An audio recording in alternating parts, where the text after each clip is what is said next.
Shalom, sidang jemaat yang dikasih di dalam Tuhan Yesus Kristus. Kita bersyukur hari ini kita boleh masuk di dalam minggu terakhir di bulan Juni. Kita bersyukur bersama-sama kita masih boleh dilayakkan untuk memuji, menyembah Tuhan, dan sesaat lagi kita akan merenungkan kebenaran firman Tuhan. Namun sebelumnya kita berdoa terlebih dahulu. Mari kita satukan hati, kita berdoa. Segala puji, hormat, dan syukur kami panjatkan kehadirat-Mu Tuhan. Hari ini Tuhan Yesus, kami bersyukur bahwa karya-Mu yang sungguh luar biasa terjadi bagi hidup kami. Kami boleh sehat, kami boleh melakukan setiap aktivitas kami hari demi hari. Itu semua karena campur tangan Tuhan yang terjadi bagi hidup kami. Hingga tiba pada hari ini Tuhan, kami mau masih dilayakkan untuk memuji, memuliakan nama-Mu. Itu semua karena anugerah-Mu yang sungguh luar biasa terjadi bagi kami. Sesaat lagi Tuhan, kami rindu untuk diteguhkan melalui kebenaran firman-Mu. Tuhan yang memimpin kami untuk dapat mengerti akan maksud kehendak Tuhan di dalam hidup kami. Bersabdalah kepada kami semua ya Tuhan, karena kami sudah siap untuk merenungkan firman. Di dalam nama Tuhan Yesus kami berdoa, haleluya, amin. Kesempatan pada hari ini kita akan bersama-sama merenungkan kebenaran firman Tuhan dari dua kitab. Kitab yang pertama kita akan membuka dalam kitab Yohanes pasal yang ke-15 ayat 16. Yohanes pasal 15 ayat 16. Kita akan baca ayat ini bersama-sama. Yohanes 15 ayat 16. 1, 2, 3. Bukan kamu yang memilih aku, tetapi akulah yang memilih kamu. Dan aku telah menetapkan kamu supaya kamu pergi dan menghasilkan buah, dan buahmu itu tetap, supaya apa yang kamu minta kepada Bapa dalam namaku diberikannya kepadamu. Dan kitab yang lain, satu kitab lagi kita buka di dalam kitab Lukas. Lukas pasal 13. Lukas pasal 13 ayat 6 sampai 9. Lukas pasal 13 ayat 6 sampai 9. Kita akan baca ayat ini bersama-sama. Saya akan baca perikopnya terlebih dahulu. Perumpamaan tentang pohon ara yang tidak berbuah. 1, 2, 3. Lalu Yesus mengatakan perumpamaan ini. Seorang mempunyai pohon ara yang tumbuh di kebun anggurnya, dan ia datang untuk mencari buah pada pohon itu. Tetapi ia tidak menemukannya. Lalu ia berkata kepada pengurus kebun anggur itu, sudah 3 tahun aku datang mencari buah pada pohon ara ini, dan aku tidak menemukannya. Tebanglah pohon ini. Untuk apa ia hidup di tanah ini dengan percuma? Jawab orang itu, Tuhan, biarkanlah dia tumbuh tahun ini lagi. Aku akan mencangkul tanah sekelilingnya dan memberi pupuk kepadanya. Mungkin tahun depan ia berbuah, jika tidak, tebanglah dia. Demikian jauh kebenaran firman Tuhan yang kita renungkan pada kesempatan hari ini.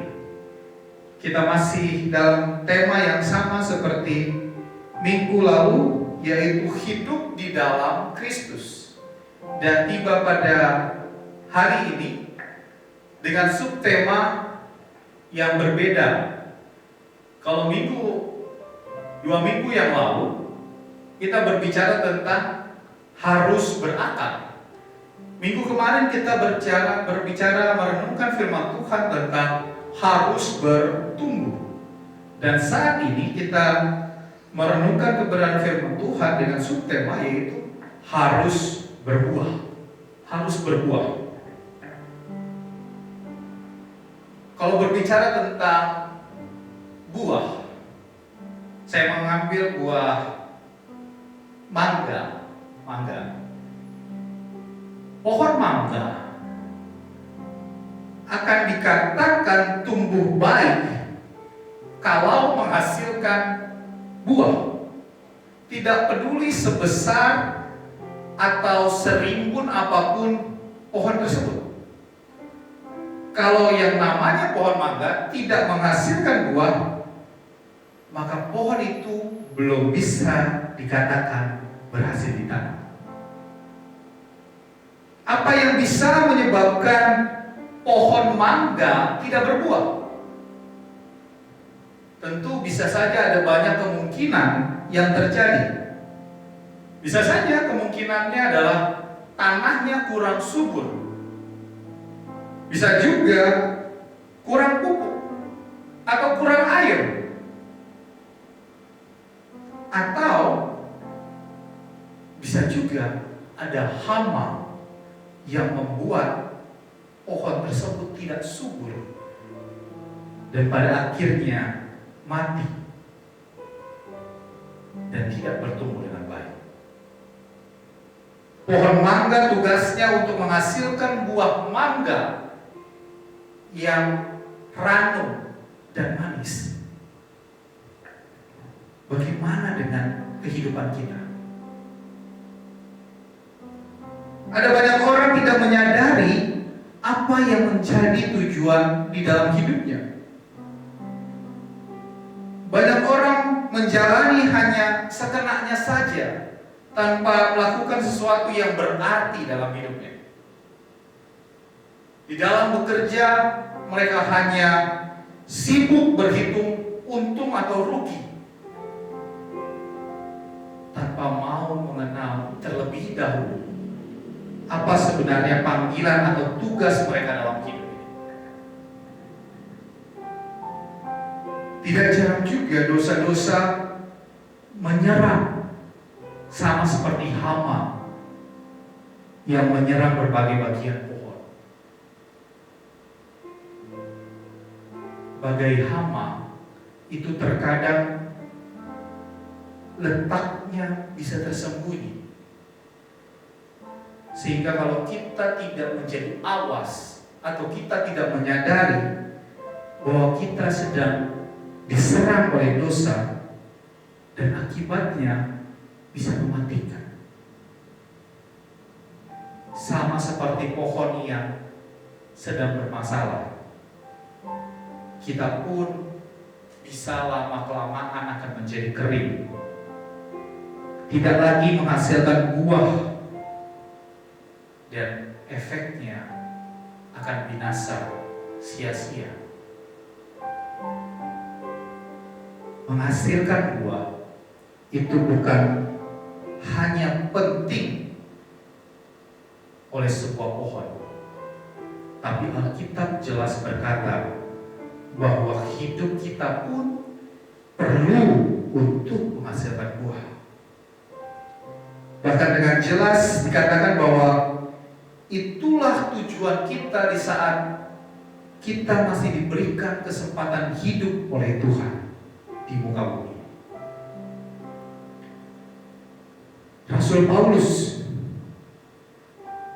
dalam kitab Filipi pasal 1 ayat 22 seperti nats pembimbing yang kita baca, di sana dikatakan, tetapi jika aku harus hidup di dunia ini, itu berarti bagiku bekerja memberi buah. Paulus mengingatkan kita semua bahwa hidup ini harus penuh dengan buah. Dan untuk itu Paulus siap menanggung resiko apapun juga. Sampai kalau kita baca di ayat sebelumnya Filipi pasal 1 ayat 21, di sana dikatakan karena bagiku hidup adalah Kristus dan mati adalah keuntungan. Berbuah itu adalah satu hal yang harus kita hasilkan selama kita hidup di dunia ini. Seperti apakah berbuah itu? Berbuah berbicara tentang hidup yang bermakna, bermanfaat, berguna, bukan saja bagi diri sendiri, tapi bagi orang lain juga. Berbuah berbicara tentang sebuah pertumbuhan dan perkembangan yang menghasilkan sesuatu yang manis. Dan jika demikian, berbuah merupakan satu keharusan bagi setiap orang percaya. Kita yang sudah menjadi manusia baru harus berakar, bertumbuh, dan berbuah di dalam hidup ini. Oleh sebab itu, hidup di dalam Kristus ada 3 hal yang harus kita lakukan, yaitu berakar, bertumbuh, dan berbuah. Dan pada kesempatan saat ini kita belajar bersama-sama bagaimana kita dapat berbuah di dalam Kristus. Kita akan bersama-sama merenungkan ada 2 rahasia untuk kita dapat berbuah di dalam Kristus. Yang pertama ada dalam kitab Yohanes pasal 15 ayat yang keempat. Tinggallah di dalam aku dan aku di dalam kamu, sama seperti ranting tidak dapat berbuah pada dirinya sendiri kalau ia tidak tinggal pada pokok anggur. Demikian juga kamu tidak berbuah jikalau kamu tidak tinggal di dalam aku. Rahasia yang pertama yaitu tinggal di dalam Tuhan. Tinggal di dalam Tuhan. Tinggal di luar Tuhan Yesus, kita tidak bisa berbuat apa-apa. Artinya kita tidak akan menghasilkan buah yang Tuhan kehendaki di dalam hidup kita. Kekristenan kita belum lengkap sampai tujuan sebelum kita mengalami perjumpaan atau pengalaman hidup tinggal di dalam Dia, yaitu tinggal di dalam Tuhan kita Yesus Kristus.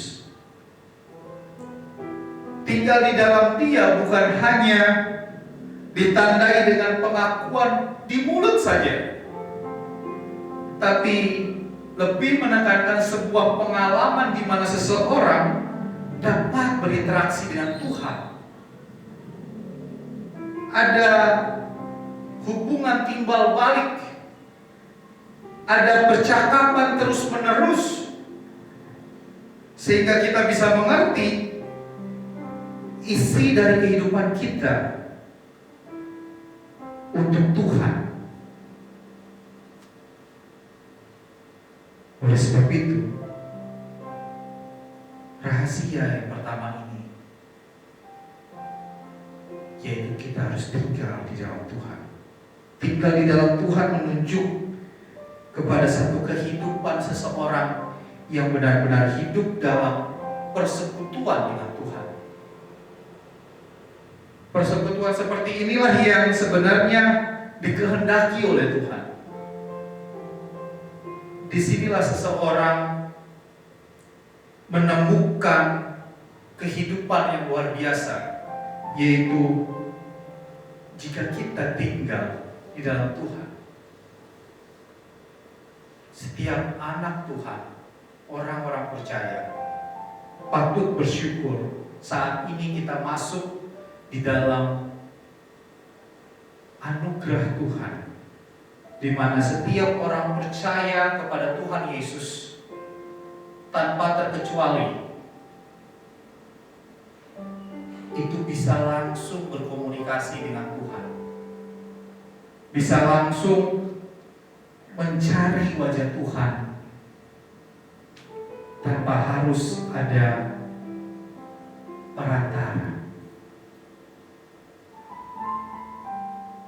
Hal ini bisa kita lakukan oleh setiap kita. Kita langsung bisa berkomunikasi dengan Tuhan. Ini adalah satu hal yang luar biasa, anugerah yang Tuhan berikan bagi kita semua. Apakah kita mau meresponi akan anugerah Tuhan dalam hidup kita? Oleh sebab itu, tinggal di dalam Tuhan. Cara yang atau rahasia yang luar biasa untuk kita dapat berbuah di dalam Tuhan. Kalau kita melihat dalam 1 Korintus pasal 6 ayat yang ke-17, di sana Alkitab menunjukkan bahwa orang yang mengikatkan dirinya dengan Tuhan menjadi satu roh dengan Dia. Semua orang percaya memiliki peluang yang sama untuk bisa berinteraksi dengan Tuhan secara pribadi. Dan tentu itu harus memiliki hati yang terus merindukan perjumpaan dengan Tuhan di setiap waktunya. Mengikatkan diri, kalau dalam 1 Korintus 6 ayat 17 ini, dalam teks aslinya diterjemahkan dengan kata menggabungkan. Dan kata ini kalau kita melihat dalam Alkitab terjemahan lama, kata ini diterjemahkan sebagai melekat. Jadi sangat penting untuk kita terus tinggal di dalam Tuhan, supaya kita bisa menjadi pribadi-pribadi yang terus melekat kepada Tuhan dan terus rindu untuk berinteraksi dan bersekutu bersama dengan Tuhan dari waktu ke waktu, sehingga menjadikan kita menjadi orang-orang yang menghasilkan buah bagi kemuliaan nama Tuhan. Kalau kita membaca lagi dalam kitab Lukas pasal 13 ayat 6 sampai 9 yang tadi kita baca, di sana kita melihat bersama-sama satu kali Yesus menceritakan satu perumpamaan tentang seseorang yang menanam pohon ara di kebun anggurnya. Keberadaan pohon ara ini tentu bukan tanpa alasan, sehingga orang tersebut bisa berada di tengah kebun anggur itu. Setelah sekian lama pohon ara ini tumbuh, tentu sang pemilik kebun ini ingin menikmati buah yang manis. Tapi kenyataannya, setelah dinantikan selama 3 tahun, pohon tersebut tidak berbuah. Pemilik kebun ini kecewa, sampai dia memerintahkan pegawainya untuk menebang pohon ara itu. Perlu kita ketahui bersama bahwa pohon ara adalah pohon yang luar biasa. Pada hakikatnya, pohon ara bisa tumbuh subur di mana saja, tidak peduli di dataran tinggi ataupun dataran rendah, di iklim yang sejuk maupun yang gersang. Bahkan bukan hanya di tanah yang gembur, di antara bebatuan pun pohon ara ini masih bisa bertumbuh besar dan juga bertumbuh untuk menghasilkan banyak buah. Bahkan pohon ara yang sehat dapat berbuah selama 10 bulan dalam setahun. Sungguh luar biasa. Hidup di tengah-tengah dunia yang memiliki pandangan yang berbeda dengan iman kita bisa menjadi sangat dilematis. Apalagi jika kita hanya sebagian kecil di tengah lingkungan dan komunitas yang begitu luas. Tapi itu bukanlah sebagai satu alasan bagi kita untuk menurunkan standar Tuhan dan kita jadi terbawa oleh arus dunia ini. Justru sebaliknya, Tuhan memiliki satu tujuan dalam keberadaan kita. Perumpamaan yang Tuhan Yesus ajarkan mengajarkan kita bahwa kita harus tetap berbuah atau menjadi berkat dimanapun kita berada. Baik itu di tengah keluarga, baik itu di tengah pekerjaan kita, baik itu di tengah orang yang belum percaya kepada Tuhan, kita harus bisa menjadi berkat di sana.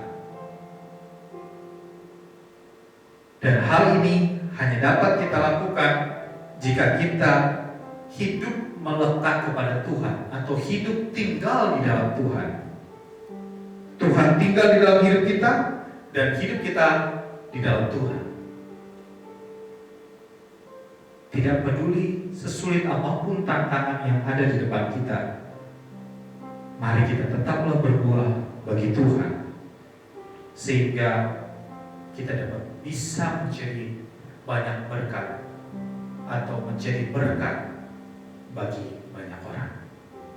Itu adalah rahasia yang pertama, di mana kita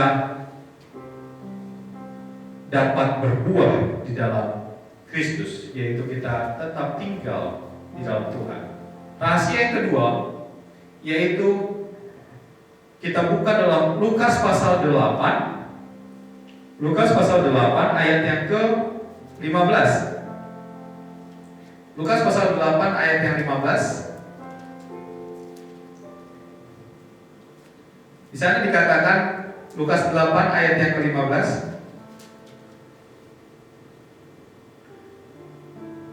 Yang jatuh di tanah yang baik ialah orang yang setelah mendengar firman itu menyimpannya dalam hati yang baik dan mengeluarkan buah dalam ketekunan. Apa yang dapat kita pelajari dari ayat ini? Rahasia yang kedua adalah meresponi dan bertekun di dalam firman Tuhan. Meresponi dan bertekun dalam firman Tuhan. Lukas pasal 8 ayat 4 sampai 15 ini berbicara mengenai perumpamaan tentang seseorang penabur yang menaburkan benihnya. Benihnya jatuh di 4 macam tanah. Dan hanya di tanah yang baik saja benih itu dapat tumbuh dan bahkan berbuah. Benih berbicara mengenai firman Tuhan, sedangkan tanah berbicara mengenai sikap hati kita dalam menerima, dalam merespon terhadap firman Tuhan yang kita dengar. Tanah yang baik merupakan sikap hati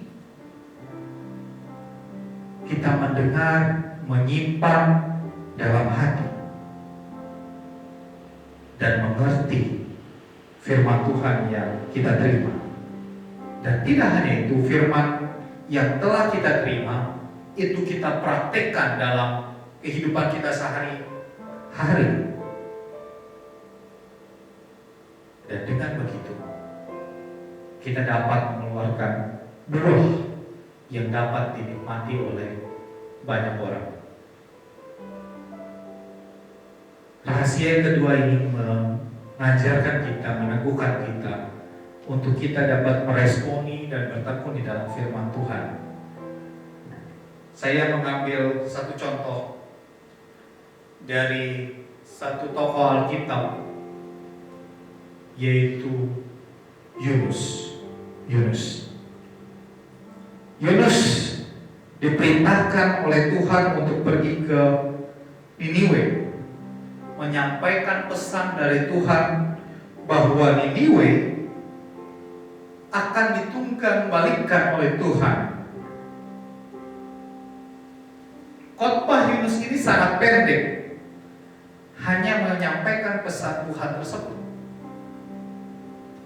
Bisa saja penduduk Niniwe pada waktu itu tidak mendengarkan apa yang disampaikan oleh Yunus kepada penduduk Niniwe, karena mereka tidak mengenal siapa Yunus. Dan bisa saja penduduk Niniwe mencaci maki Yunus, karena Yunus tiba-tiba saja menyampaikan berita yang menakutkan bahwa kota mereka akan ditunggang balikan oleh Tuhan. Tapi tidaklah demikian. Justru penduduk Niniwe ini mau meresponi apa yang Yunus beritakan, sehingga dari rajanya sampai penduduk-penduduknya mau meresponi apa yang Yunus beritakan. Dan penduduk Niniwe memohon pengampunan kepada Tuhan dan mau bertobat dari kejahatannya. Dan di sana Tuhan tidak jadi menunggang balikan kota Niniwe. Kalau kita baca dalam kitab Yunus pasal 3 ayat yang kelima, di sana dikatakan orang Niniwe percaya kepada Allah, lalu mereka mengumumkan puasa, dan mereka, baik orang dewasa maupun anak-anak, mengenakan kain kabut. Sungguh respon yang luar biasa yang dilakukan oleh penduduk Niniwe ketika mendengar khotbah dari Yunus. Dari kisah ini kita dapat mengambil satu pelajaran bahwa dalam mendengarkan firman Tuhan atau khotbah, kita harus mendengarkan dengan sungguh-sungguh, dan yang paling penting, kita harus dapat meresponinya di dalam hidup kita. Atau dengan kata lain, kita harus menjadi pelaku firman dan bukan hanya menjadi pendengar saja. Sebagus apapun sebuah khotbah, jika tidak diresponi, maka tidak bermakna. Bersyukurlah jika kita mendapat teguran dari khotbah yang kita dengar tersebut untuk menjadi perubahan dalam hidup kita dan iman kita semakin maju di dalam Tuhan. Orang yang dapat meresponi firman Tuhan dengan benar, maka dalam perjalanan kehidupannya ia akan menjadi orang dewasa yang rohani, sehingga dapat menjadi buah bagi kemuliaan nama Tuhan. Mendengar khotbah bukan hanya didengar dan kemudian dilupakan begitu saja, tapi harus diresponi dan diterapkan dalam kehidupan kita sehari-hari. Rahasia yang kedua ini meneguhkan kita bahwa hidup di dalam Kristus kita harus berbuah. Dan bagaimana cara kita berbuah? Yaitu kita harus meresponi dan bertekun di dalam firman Tuhan. Bersyukur sudah dari 2 minggu lalu kita belajar tentang hidup di dalam Kristus. Hidup di dalam Kristus kita harus berakar, harus bertumbuh, dan pada hari ini kita merenungkan, yaitu kita harus berbuah. Dan ketika kita harus berbuah, ada 2 sikap, 2 rahasia, yaitu kita harus tinggal di dalam Tuhan, dan yang kedua kita harus meresponi dan bertekun di dalam firman-Nya. Demikian firman Tuhan yang kita renungkan pada kesempatan hari ini. Tuhan Yesus memberkati kita semua. Amin. Mari kita satukan hati, kita berdoa. Terima kasih Tuhan Yesus untuk kesempatan pada hari ini kami boleh merenungkan kebenaran firman-Mu tentang hidup di dalam Kristus. Kami harus berbuah. Tuhan tolong kami, untuk kami hidup di dalam Kristus, kami harus berakar, kami harus bertumbuh, kami harus berbuah di dalam Tuhan. Biarlah firman Tuhan yang kami renungkan pada hari ini dapat terus kami aplikasikan di dalam hidup kami hari lepas hari. Tuhan Yesus yang baik, pada saat ini Tuhan kami berdoa untuk seluruh sidang jemaat Tuhan di GKI Ebenezer. Biar kiranya Tuhan turut campur tangan di dalam hidup kami. Kami berserah kepada-Mu Tuhan. Kami berlindung hanya kepada-Mu Tuhan. Proteksi kami Tuhan dari segala sakit penyakit, dari wabah pandemik virus corona. Berikan kami kekuatan, kesehatan, imunitas yang kuat di dalam hidup kami. Di dalam setiap aktivitas maupun pekerjaan yang kami lakukan, Tuhan ada beserta dengan kami semua. Terima kasih Tuhan Yesus. Kami berdoa biarlah kiranya juga Tuhan mencukupkan segala yang sidang jemaat memerlukan di dalam kebutuhan pribadi lepas pribadi maupun keluarga lepas keluarga. Terima kasih Tuhan Yesus, pada kesempatan saat ini kami berdoa buat gedung gereja kami. Biarlah kiranya Tuhan, Engkau yang memberkati, Tuhan yang menjaga dan melindungi gedung gereja konsistori pastori beserta fasilitasnya. Biarlah kiranya malaikat Tuhan menaungi di dalam gereja kami ini. Kami juga berdoa Tuhan Yesus untuk pergumulan dari keluarga Bapak Dewo dan juga keluarga Bapak Jimmy Ginting.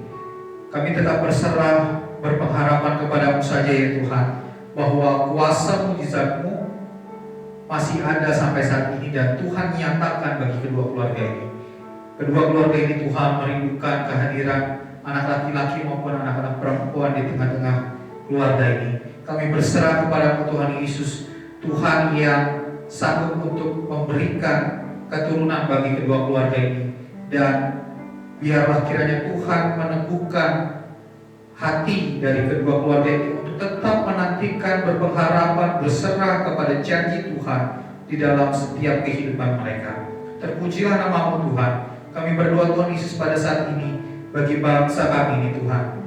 Biarlah kiranya Tuhan memberkati bangsa kami ini. Tuhan, kami percaya Tuhan yang memulihkan keadaan bangsa kami saat ini.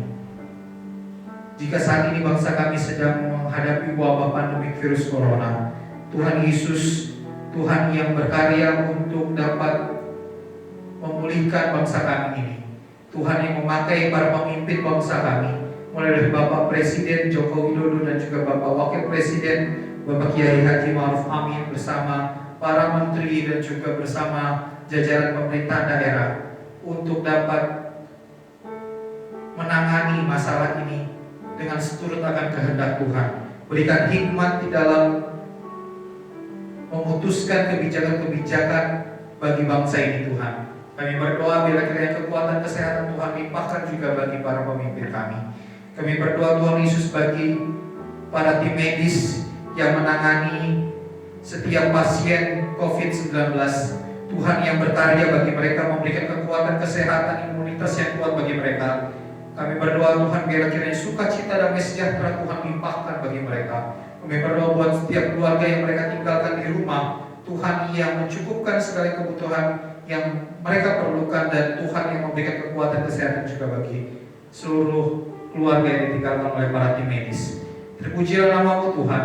Kami berdoa Tuhan Yesus bagi setiap orang yang sudah terkena wabah pandemi ini, baik yang ODP, PDP maupun yang positif virus corona. Kami berdoa Tuhan dari tempat ini Tuhan, biar kiranya kuasa mujizat Tuhan Yesus yang menjamah setiap segala penyakit yang ada dalam tubuh mereka, Tuhan yang memulihkan mereka dengan kuasa darah-Mu yang kudus. Kami percaya Tuhan, sukacita pengharapan Tuhan limpahkan bagi setiap orang-orang yang sudah terkena wabah pandemi ini. Kami berdoa juga Tuhan Yesus, bersyukur banyak orang yang boleh sembuh, itu semua karena campur tangan Tuhan ada dalam kehidupan kami semua, terutama bagi setiap orang-orang yang boleh sembuh. Itu sebuah anugerah kesembuhan yang berasal daripada-Mu. Kami bersyukur bila kiranya Tuhan tetap memberikan kekuatan kesehatan, juga Tuhan mencukupkan segala yang dibutuhkan di dalam kehidupan mereka.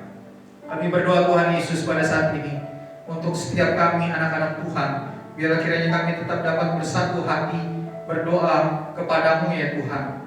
Biarlah Tuhan Yesus yang sanggup untuk menyatakan kemuliaan-Mu di tengah-tengah bangsa kami, yaitu kami merindukan pemulihan bangsa kami dari wabah pandemi ini Tuhan. Kami percaya Tuhan Yesus, kuasa-Mu sedang bekerja bagi bangsa kami ini Tuhan. Terima kasih Tuhan, kerinduan kami juga untuk kami dapat beribadah kembali ke gereja kami Tuhan.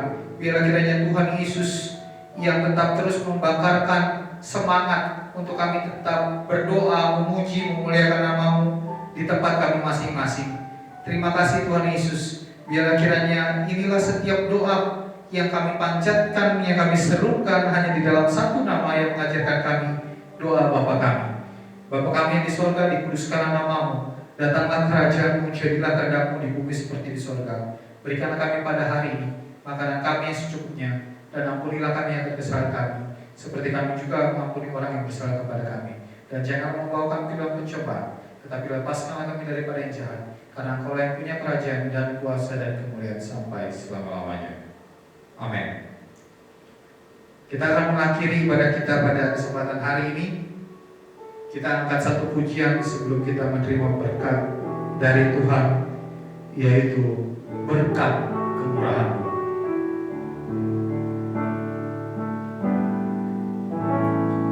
Kau hiasi kehidupanku dengan kemurahan-Mu. Kau rancangkan masa depanku penuh dengan harapan. Aku ada saat ini, semuanya karena kasih-Mu. Aku hidup hari ini, semua berkat kemurahan-Mu. Terima kasih Yesus, Engkau sangat baik, teramat baik bagiku. Mari kita satukan hati, kita berdoa kembali. Terima kasih Tuhan Yesus, pada kesempatan saat ini kami mengucap syukur, kami boleh beribadah, memuji, memuliakan nama-Mu, merenungkan akan kebenaran firman-Mu Tuhan. Biar setiap yang kami lakukan pada kesempatan hari ini itu semua untuk hormat dan kemuliaan bagi nama-Mu. Dan sesaat lagi kami akan melanjutkan di dalam setiap aktivitas kami. Tuhan yang memberkati dan menyertai kami. Sebelum kami melakukan aktivitas kami merindukan berkat Tuhan tercurah bagi kami semua. Mari sidang jemaat Tuhan, kita arahkan hati dan pikiran kita terima berkat dari Tuhan.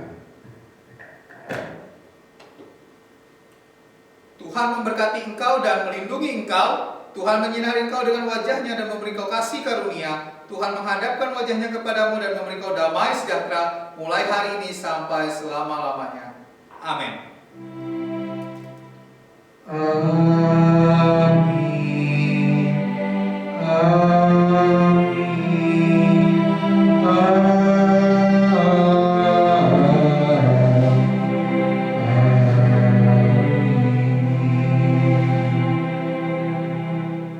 Amin. Kita bersatu dulu sejenak.